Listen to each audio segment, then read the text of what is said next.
Hi, folks. I'm Leanne Little, and I'm owl about stories. I read them, write them, watch them, anything with a story. I absolutely love it. I especially love sharing them with other people, and what better way is there to start than with the classics? They're classics for a reason, right? They're amazing stories and absolutely timeless. Don't forget to hit up all those fancy buttons like, subscribe, follow, share, whatever you need to do. But most importantly, don't be afraid to reach out.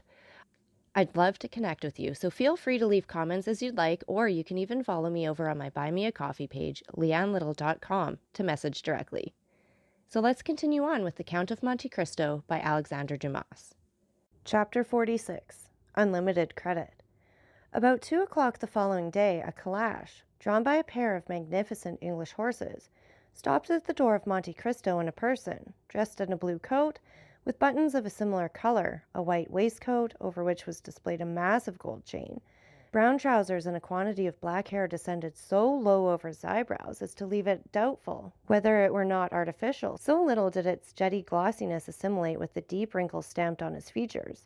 A person, in a word, who, although evidently past 50, desired to be taken for not much more than 40, bent forwards from the carriage door, on the panels of which were emblazoned the armorial bearings of a baron, and directed his groom to inquire at the porter's lodge whether the Count of Monte Cristo resided there, and if he were within. While waiting, the occupant of the carriage surveyed the house, the garden as far as he could distinguish it, and the livery of servants who passed to and fro with an attention so close as to be somewhat impertinent. His glance was keen, but showed cunning rather than intelligence. His lips were straight and so thin that as they closed, they were drawn in over the teeth. His cheekbones were broad and projecting, a never-failing proof of audacity and craftiness, while the flatness of his forehead and the enlargement of the back of his skull, which rose much higher than his large and coarsely shaped ears, combined to form a physiognomy anything but prepossessing, save in the eyes of such as considered that the owner of so splendid an equipage must needs be all that was admired and enviable, more especially when they gazed on the enormous diamond that glittered in his shirt and the red ribbon that depended from his buttonhole. The groom, in obedience to his orders, tapped at the window of the porter's lodge, saying, "Pray, does not the Count of Monte Cristo live here?" "His Excellency does reside here," replied the concierge, "but," added he, glancing an inquiring look at Ali. Ali returned a sign in the negative. "But what?" asked the groom. "His Excellency does not receive visitors today." "Then here's my master's card, the Baron Danglars. You will take it to the Count and say that, although in haste to attend the chamber, my master came out of his way to have the honor of calling upon him." "I never speak to His Excellency," replied the concierge. "The valet de chambre will carry your message." The groom returned to the carriage. "Well?" asked Danglars. The man, somewhat crestfallen by the rebuke he had received, repeated what the concierge had said. "Bless me," murmured Baron Danglars, "this must surely be a prince instead of a count by their styling him Excellency, and only venturing to address him by the medium of his valet de chambre. However, it does not signify. He has a letter of credit on me, so I must see him when he requires his money." Then, throwing himself back in his carriage, Danglars called out to his coachman in a voice that might be heard across the road, "To the Chamber of Deputies!" Apprised in time of the visit paid him, Monte Cristo had, from behind the blinds of his pavilion, as minutely observed by the baron, by means of an excellent lorgnette, as Danglars himself had scrutinized the house, garden, and servants. "That fellow has a decidedly bad countenance," said the count in a tone of disgust as he shut up the glass into its ivory case. "How comes it that all do not retreat in aversion at the sight of that flat, receding, serpent-like forehead, round, vulture-shaped head, and sharp-hooked nose like the beak of a buzzard? Ali!" cried he, striking at the same time on the brazen gong. Ali appeared. "Summon Bertuccio," said the count. Almost immediately Bertuccio entered the apartment. "Did your Excellency desire to see me?" inquired he. "I did," replied the count. "You no doubt observed the horses standing a few moments since at the door." "Certainly, your Excellency. I noticed them for their remarkable beauty." "Then how comes it," said Monte Cristo with a frown, "that when I desired you to purchase for me the finest pair of horses to be found in Paris, there is another pair, fully as fine as mine, not in my stables?" At the look of displeasure added to the angry tone in which the Count spoke, Ali turned pale and held down his head. "It is not your fault, my good Ali," said the Count in the Arabic language, and with a gentleness none would have thought him capable of showing, either in voice or face. "It is not your fault. You do not understand the points of English horses." The countenance of poor Ali recovered its serenity. "Permit me to assure your Excellency," said Bertuccio, "that the horses you speak of were not to be sold when I purchased yours." Monte Cristo shrugged his shoulders. "It seems, Sir Steward," said he, "that you have yet to learn that all things are to be sold to such as care to pay the price. His Excellency is not, perhaps, aware that Monsieur Danglars gave 16,000 francs for his horses. Very well, then offer him double that sum. A banker never loses an opportunity of doubling his capital." "Is your Excellency really in earnest?" inquired the steward. Monte Cristo regarded the person who durst presume to doubt his words with the look of one equally surprised and displeased. "I have to pay a visit this evening," replied he. "I desire that these horses, with completely new harness, may be at the door with my carriage." Bertuccio bowed and was about to retire, but when he reached the door he paused and then said, "At what o'clock does your Excellency wish the carriage and horses to be ready?" "At 5 o'clock," replied the Count. "I beg your Excellency's pardon," interposed the steward in a deprecating manner, "for venturing to observe that it is already 2 o'clock." "I am perfectly aware of that fact," answered Monte Cristo calmly. Then turning towards Ali, he said, "Let all the horses in my stables be led before the windows of your young lady, that she may select those she prefers for her carriage. Request her also to oblige me by saying whether it is her pleasure to dine with me. If so, let dinner be served in her apartments. Now, leave me, and desire my valet de chambre to come hither." Scarcely had Ali disappeared when the valet entered the chamber. "Monsieur Baptistin," said the Count, "you have been in my service 1 year, the time I generally give myself to judge of the merits or demerits of those about me. You suit me very well." Baptistin bowed low. "It only remains for me to know whether I also suit you." "Oh, your Excellency!" exclaimed Baptistin eagerly. "Listen, if you please, till I have finished speaking," replied Monte Cristo. "You receive 1,500 francs per annum for your services here, more than many a brave subaltern who continually risks his life for his country obtains. You live in a manner far superior to many clerks who work 10 times harder than you do for their money. Then, though yourself a servant, you have other servants to wait upon you, take care of your clothes, and see that your linen is duly prepared for you. Again, you make a profit upon each article you purchase for my toilet, amounting in the course of a year to a sum equaling your wages. Nay, indeed, your Excellency. I am not condemning you for this, Monsieur Baptistin, but let your profits end here. It would be long indeed ere you would find so lucrative a post as that you have now the good fortune to fill. I neither ill-use nor ill-treat my servants by word or action. An error I readily forgive, but willful negligence or forgetfulness, never. My commands are ordinarily short, clear, and precise. I would rather be obliged to repeat my words twice or even 3 times than they should be misunderstood.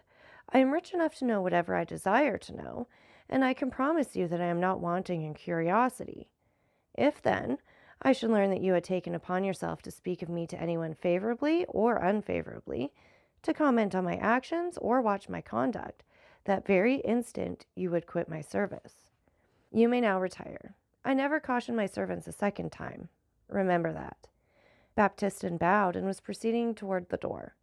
"I forgot to mention to you," said the Count, "that I lay yearly aside a certain sum for each servant in my establishment.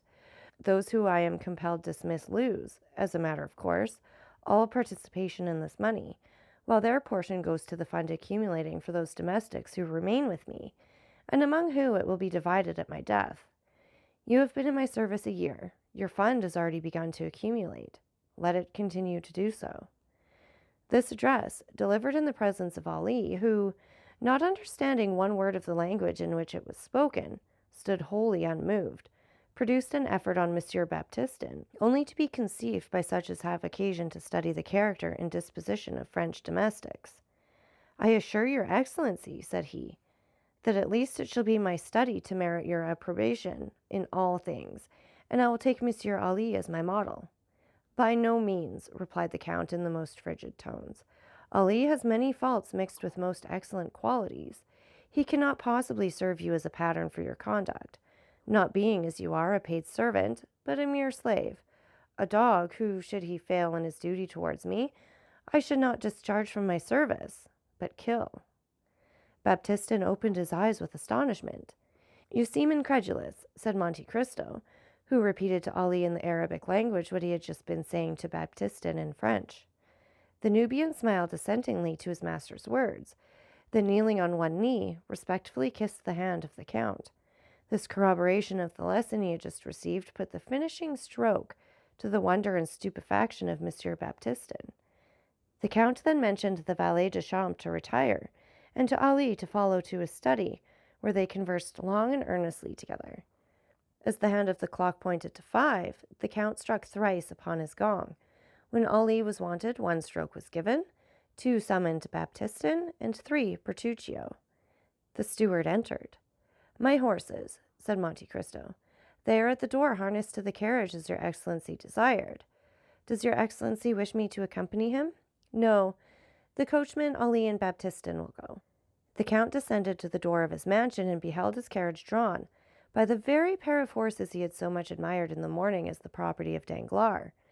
As he passed them, he said, "They are extremely handsome, certainly, and you've done well to purchase them, although you were somewhat remiss not to have procured them sooner."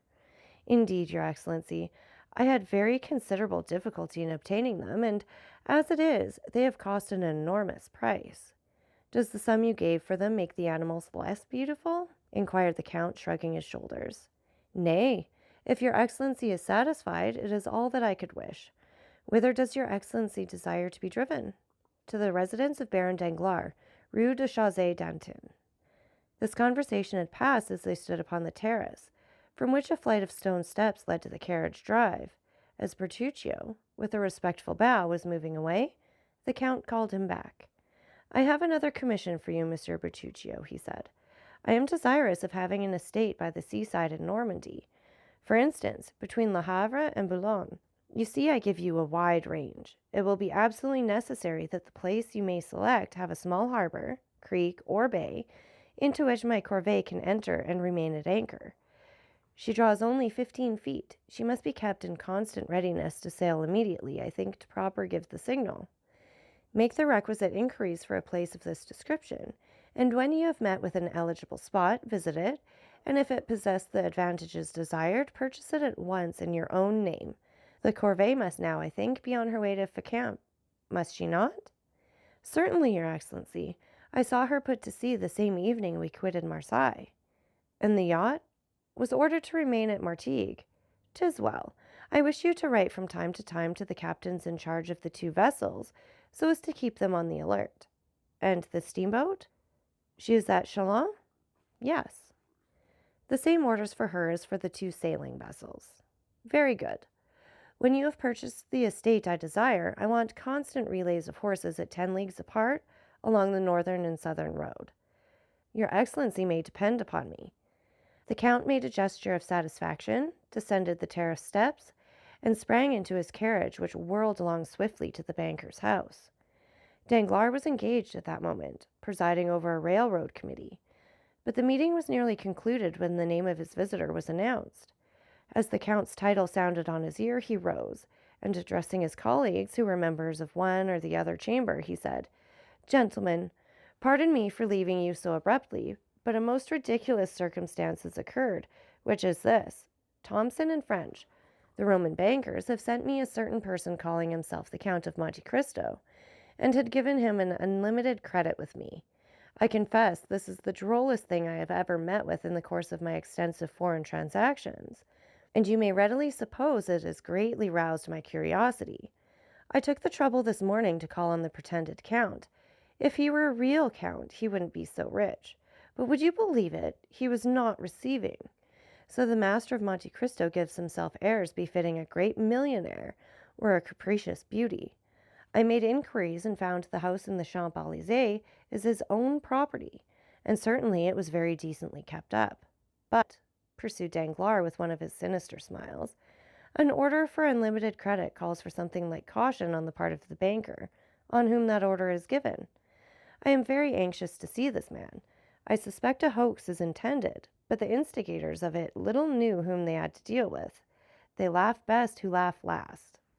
Having delivered himself of this pompous address, uttered with a degree of energy that left the Baron almost out of breath, he bowed to the assembled party and withdrew to his drawing-room, whose sumptuous furnishings of white and gold had caused a great sensation in the Chaussee d'Antin.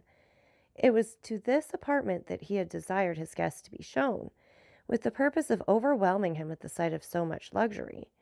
He found the Count standing before some copies of Albano and Fattore that had been passed off to the banker as originals, but which, mere copies as they were, seemed to feel their degradation in being brought into juxtaposition with the gaudy colors that covered the ceiling.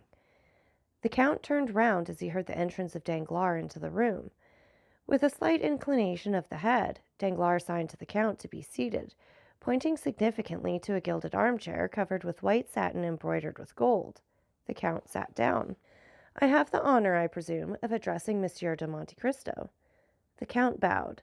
"And I of speaking to Baron Danglars, Chevalier of the Legion of Honor, and member of the Chamber of Deputies."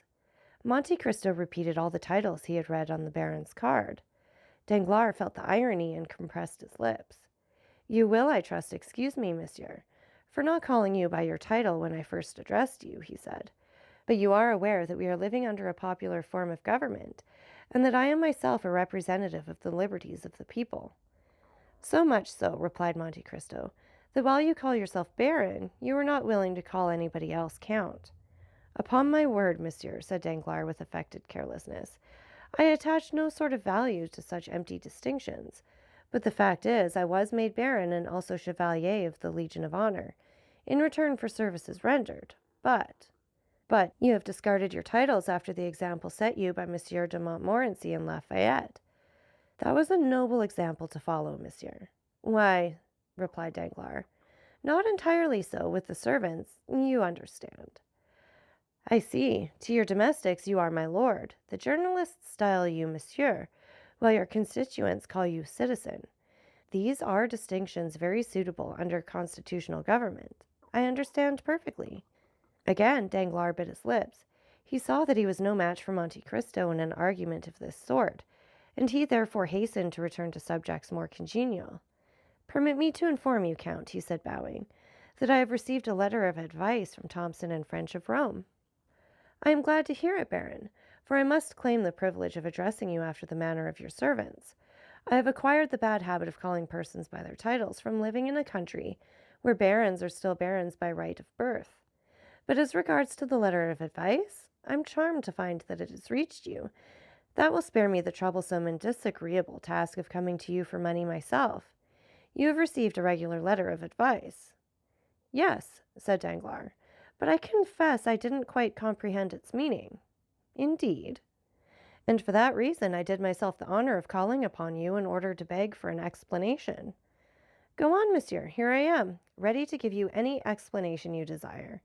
"Why," said Danglars, "in the letter, I believe I have it about me." Here he felt his breast pocket.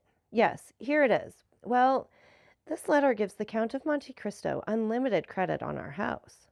"Well, baron, what is there difficult to understand about that?" "Merely the term unlimited. Nothing else, certainly." "Is that not a word known in France? The people who wrote are Anglo-Germans, you know." "Oh, as for the composition of the letter, there is nothing to be said, but as regards to the competency of the document, I certainly have doubts." "Is it possible," asked the Count, assuming all air and tone of the utmost simplicity and candor, "is it possible that Thomson and French are not looked upon as safe and solvent bankers? Pray tell me what you think, baron, for I feel uneasy, I can assure you, having some considerable property in their hands." "Thomson and French are perfectly solvent," replied Danglars with an almost mocking smile, "but the word unlimited in financial affairs is so extremely vague." "Is in fact unlimited," said Monte Cristo. "Precisely what I was about to say," cried Danglars. "Now what is vague is doubtful, and it was a wise man who said, 'When in doubt, keep out.'" "Meaning to say," rejoined Monte Cristo, "that however Thomson and French may be inclined to commit acts of imprudence and folly, The Baron Danglars is not disposed to follow their example. Not at all. Plain enough, Messieurs Thompson and French set no bounds to their engagements, while those of Monsieur Danglars have their limits. He is a wise man according to his own showing. Monsieur, replied the banker, drawing himself up with a haughty air, the extent of my resources has never yet been questioned. It seems, then, reserved for me, said Monte Cristo coldly, to be the first to do so. By what right, sir? By right of the objections you have raised, and by the explanations you have demanded, which certainly must have some motive. Once more Danglars bit his lips. It was the second time he had been worsted, and this time on his own ground. His forced politeness sat awkwardly upon him, and approached almost to impertinence.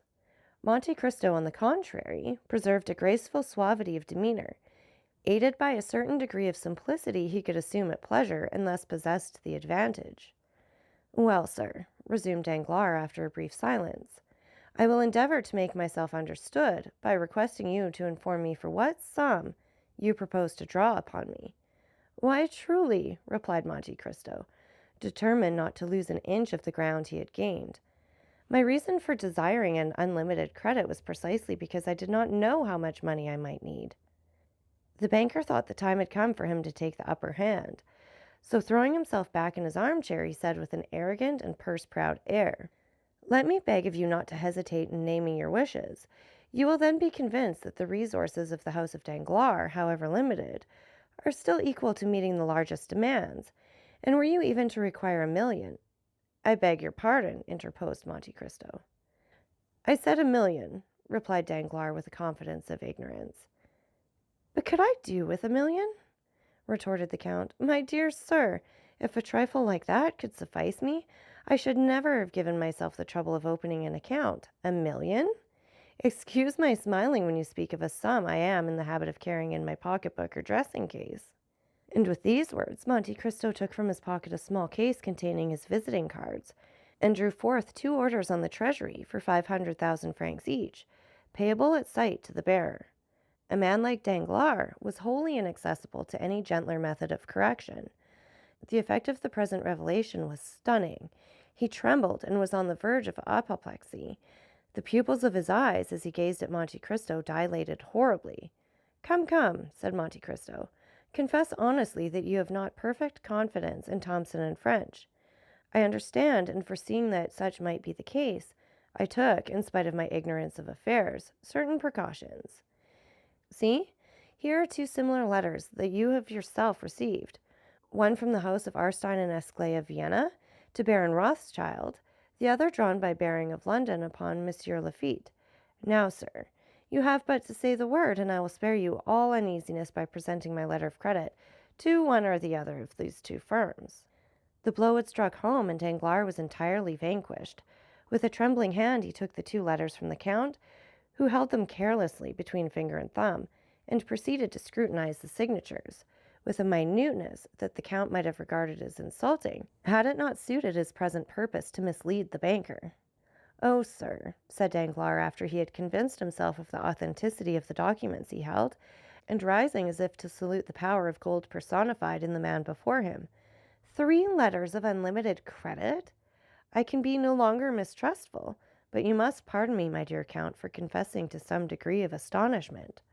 Nay, answered Monte Cristo with the most gentlemanly air, 'tis not for such trifling sums as these that your banking house has to be incommoded. Then you can let me have some money, can you not? Whatever you say, my dear count, I am at your orders. Why, replied Monte Cristo, since we mutually understand each other, for such I presume is the case? Danglars bowed assentingly. You are quite sure that not a lurking doubt or suspicion lingers in your mind? Oh, my dear count, exclaimed Danglars, I never for an instant entertained such a feeling towards you. No, you merely wish to be convinced, nothing more. But now that we have come to so clear an understanding, and that all distrust and suspicion are laid at rest, we may as well fix the sum as the probable expenditure of the first year. Suppose we say 6 millions to— 6 millions, gasped Danglars. So be it. Then, if I should require more, continued Monte Cristo in a careless manner, why, of course I should draw upon you. But my present intention is not to remain in France more than a year, and during that period I scarcely think I shall exceed the sum I mentioned.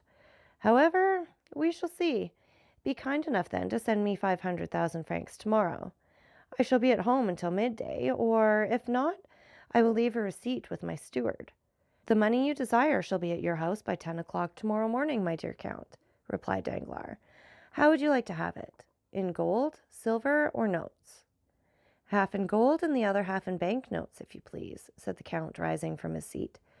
I must confess to you, Count, said Danglars, that I have hitherto imagined myself acquainted with the degree of all the great fortunes of Europe, and still wealth such as yours has been wholly unknown to me. May I presume to ask whether you have long possessed it? It has been in the family a very long while, returned Monte Cristo. A sort of treasure expressly forbidden to be touched for a certain period of years, during which the accumulated interest has doubled the capital.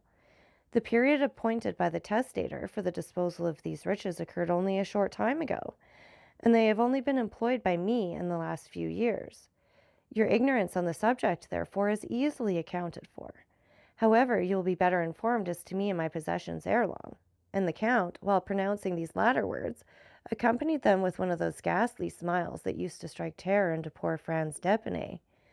With your tastes and means of gratifying them, continued Danglars, you will exhibit a splendor that must effectually put us poor miserable millionaires quite in the shade.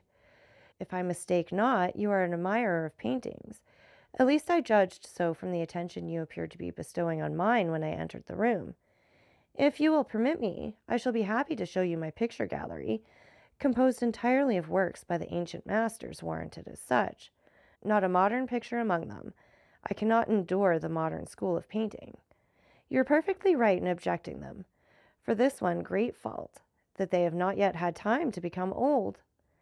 Or will you allow me to show you several fine statues by Thorwaldsen, Bartoloni, and Canova, all foreign artists, for, as you may perceive, I think but very indifferently of our French sculptors. You have a right to be unjust to them, monsieur. They are your compatriots. But all this may come later, when we shall be better known to each other. For the present, I will confine myself, if perfectly agreeable to you, to introducing you to the Baroness Danglars. Excuse my impatience, my dear Count, but a client like you is almost like a member of the family. Monte Cristo bowed, in sign that he accepted the proffered honor. Danglars rang and was answered by a servant in showy livery. Is the Baroness at home? inquired Danglars. Yes, my lord, answered the man. And alone? No, my lord. Madame has visitors. Have you any objection to meet with any persons who may be with Madame, or do you desire to preserve a strict incognito? No, indeed, replied Monte Cristo with a smile. I do not arrogate to myself the right of so doing. And who is with Madame? Monsieur Debray? inquired Danglars, with an air of indulgence and good nature that made Monte Cristo smile, acquainted as he was with the secrets of the banker's domestic life. Yes, my lord, replied the servant. Monsieur Debray is with Madame. Danglars nodded his head, then turning to Monte Cristo, said, Monsieur Lucien Debray is an old friend of ours, and private secretary to the Minister of the Interior. As for my wife, I must tell you, she lowered herself by marrying me, for she belongs to one of the most ancient families in France. Her maiden name was de Sévrier, and her first husband was Colonel the Marquis of Nargonne. I have not the honor of knowing Madame Danglars, but I have already met Monsieur Lucien Debray. Ah, indeed, said Danglars. And where was that? At the house of Monsieur de Morcerf. Ah, you are acquainted with the young Viscount, are you? We were together a good deal during the carnival at Rome. True, true, cried Danglars. Let me see. Have I not heard talk of some strange adventure with bandits or thieves hid in ruins, and of his having a miraculous escape? I forget how, but I know he used to amuse my wife and daughter by telling them about it after his return from Italy. Her ladyship is waiting to receive you, gentlemen, said the servant, who had gone to inquire the pleasure of his mistress. With your permission, said Danglars, bowing, I will precede you to show you the way. By all means, replied Monte Cristo. I follow you. So that's it for this chapter. And again, take a minute to like, subscribe, and share. And don't forget that I love hearing from all of you. So please leave any comments you'd like, or you can follow me over on my Buy Me a Coffee page, leannelittle.com. That's LiANELITTLE.com. And thank you so much for listening. Remember, it's Owl About the Story. Have a great day.